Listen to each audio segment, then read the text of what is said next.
মাত্র আধ ঘন্টার বৃষ্টিতে তলিয়ে গেল গোটা শহর। মেক্সিকো সিটির রাস্তা যেন নদী হয়ে উঠল। বেশ কিছু গাড়ির দরজা খুলতেই দেখা গেছে ভেতরের সিট আর ড্যাশবোর্ড ভিজে একাকার হয়ে গেছে। বর্তমানে মেক্সিকোতে মানুষ শুধু রাস্তায় আটকেই যায়নি, ঘরের ভেতরেও হু হু করে ঢুকেছে পানি। কেউ বাচ্চাদের নিয়ে জানালার পাশে বসে অপেক্ষা করছে উদ্ধারকারীদের জন্য, কারণ দরজা খুললেই ঢুকে পড়বে পানির ঢল। আর সবচেয়ে বড় প্রশ্ন, এত জল কিভাবে মাত্র ৩০ মিনিটে উঠল এমন অত্যাধুনিক একটা শহরে।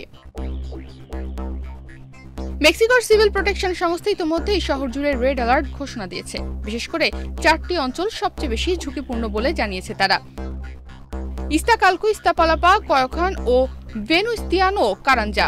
তবে তাদের এই ঘোষণা অনেক দেরি হয়ে গেছে, কারণ ইতিমধ্যেই মানুষ শুধু পানির মধ্যে দাঁড়িয়ে সরকারের কাছে সাহায্যই চায়নি। তারা জিজ্ঞাসা করছে, এই শহরের ড্রেনেজ ব্যবস্থা কি এতটাই দুর্বল যে সামান্য বৃষ্টিতে একটা শহর ডুবে যায় মাত্র ৩০ মিনিটে?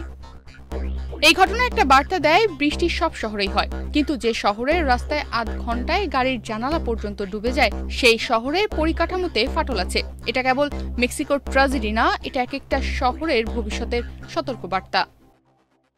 তনিমা রহমান, বাংলাদেশ প্রতিদিন।